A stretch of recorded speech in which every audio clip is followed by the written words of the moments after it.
দেখেন, আমরা একটা গুরুত্বপূর্ণ অঙ্ক নিয়ে আজকে আলোচনা করব। সেটা হচ্ছে কিভাবে আমরা ইপিএস বের করব, আর্নিং পার শেয়ারটা বের করব, সেটা নিয়ে আলোচনা করব।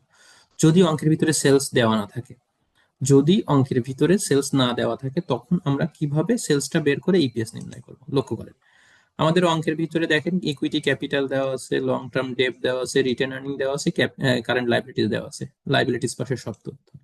অ্যাসেট পাশে নিট অ্যাসেট দেওয়া আছে, কারেন্ট অ্যাসেট দেওয়া আছে। তাহলে টোটাল সম্পদ আছে কত? 2 লাখ। টোটাল দায়ও আছে 2 লাখ।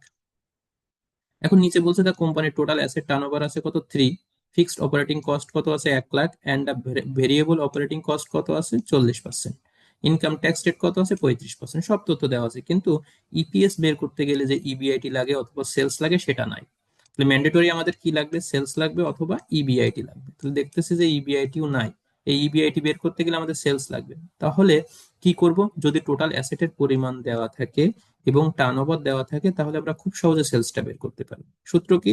টোটাল অ্যাসেট গুণ অ্যাসেট টার্নওভার রেশিও। দেখেন, অ্যাসেট টার্নওভার রেশিও কিন্তু দেওয়া আছে 3, টোটাল অ্যাসেট দেওয়া আছে 2 লাখ। তাহলে সূত্র বসালাম, টোটাল অ্যাসেট গুণ অ্যাসেট টার্নওভার রেশিও।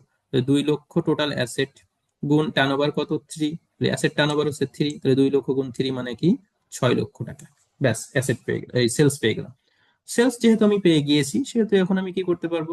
খুবই সহজে আমি আমার ইপিএসটা বের করে ফেলতে পারবো। সেলস থেকে যদি ভেরিয়েবল কস্ট আমরা বাদ দিই, তাহলে আমরা কি পাই? কন্ট্রিবিউশন পাই। তাহলে less variable cost, less variable cost. এই সেলস কত? 6 লাখ। কত পার্সেন্ট ভেরিয়েবল কস্ট? 40%। 40%। 6 লাখে 40% করলে কত হয়? 2,40,000। 6 লক্ষ থেকে 2,40,000 বাদ দিলে কত হয়? 3,60,000। 3,60,000 টাকা কি? কন্ট্রিবিউশন। কন্ট্রিবিউশন থেকে less fix operating cost. Fix cost দেখেন, ফিক্স কস্ট কত আছে? 1 লক্ষ টাকা। ফিক্স কস্ট কত? 1 লক্ষ। ফিক্স মানে কি? স্থায়ী, এটা কখনো পরিবর্তন হবে না। তাহলে আমি লেস ফিক্স কস্ট দিলাম 1 লক্ষ টাকা। 1 লক্ষ বাদ দাও, 3,60,000 থেকে 1 লক্ষ বাদ দিলে হয় 2,60,000। এই 2,60,000-এর নাম ইবিআইটি, সেই কাঙ্ক্ষিত ইবিআইটি আমরা পেয়ে গেছি। ইবিআইটি থেকে আমাদের বাদ দিতে হবে কি? ইন্টারেস্ট। আমি সবসময় একটা কথা আপনাদের বলে দিয়েছি, ডেপ্ট ডিবেঞ্চার বন্ড, ডেপ্ট ডিবেঞ্চার বন্ড এর এর উপরেই কি কাটতে হয়? ইন্টারেস্ট কাটতে হয়। অঙ্কের ভিতরে বলা আছে 10% লং টার্ম ডেপ্ট কত? 80,000। তার কত পার্সেন্ট সুদ? 10% সুদ। তাহলে 80,000-এর 10% সুদ কত হবে? 8,000। 2,60,000 থেকে 8,000 বাদ দিলে হয় কত? 2,52,000। এই 2,52,000-এর নাম কি? ইবিটি।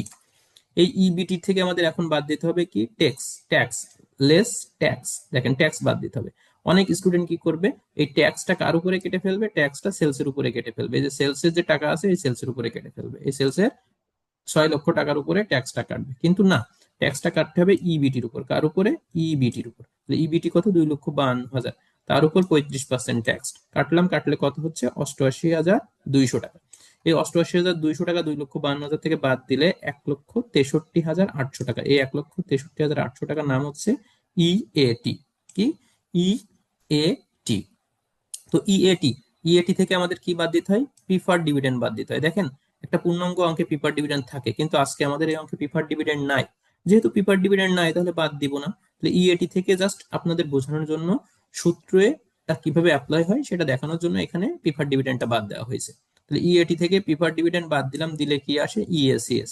যদি প্রিফার্ড ডিভিডেন্ড বাদ না দিই, তাহলে ইএটিটাই ইএসিএস ধরে নিব। ওকে, তাহলে এই ইএটিটাই ইএসিএস এর কাজ করবে। এখন আমাদের কি করতে হবে? এখন আমাদের যে কাজটা করতে হবে, এই ইএটি অথবা ইএসিএস কে নাম্বার অফ শেয়ার দ্বারা ভাগ করলে আমরা ইপিএস পাবো। এই ইএটি বা ইএসিএস কে নাম্বার অফ শেয়ার দ্বারা ভাগ করলে আমরা কি পাবো? আর্নিং পার শেয়ার, ইপিএস টা পাবো। ঠিক আছে, তাহলে দেখেন, যে কথা সেই কাজ। আমরা কি করব? আমরা এখন এটা ভাগ করে দিব। ওকে, ভাগ করে দেন। ওকে, দেখেন এই যে নাম্বার অফ শেয়ার কত ছিল? 60,000 ভাগ 10। ইকুইটি ছিল কত? 60,000 টাকা। 10 টাকা পার শেয়ার। ইকুইটি ক্যাপিটাল পেয়ে গেলাম আমরা কত? 6,000 টাকা। ইপিএস ইএসিএস ভাগ নাম্বার অফ শেয়ার। ইএসিএস কত? এই যে 1,63,800 ভাগ নাম্বার অফ শেয়ার কত? 6,000। তাহলে এই 1,63,800 কে 6,000 দ্বারা ভাগ করলে পার শেয়ার কত হয়? 27 টাকা 30 পয়সা। এই হচ্ছে আমাদের একটা কি বের করা? ইপিএস বের করার খুবই গুরুত্বপূর্ণ একটা চার্ট আমরা দেখলাম। এটা খুব কমন একটা প্রশ্ন, সবসময় আমাদের আসে। এখানে এই যে 6,000 টাকা দেখছেন, এই 6,000 টাকা নাম্বার অফ শেয়ার কিভাবে আসলো? দেখেন উপরে, দেখেন উপরে ইকুইটি ক্যাপিটাল আছে 10 টাকা পার শেয়ার 60,000। 60,000-কে 10 দ্বারা ভাগ করেন, 6,000 টাকা আপনি পেয়ে যাবেন। ঠিক আছে।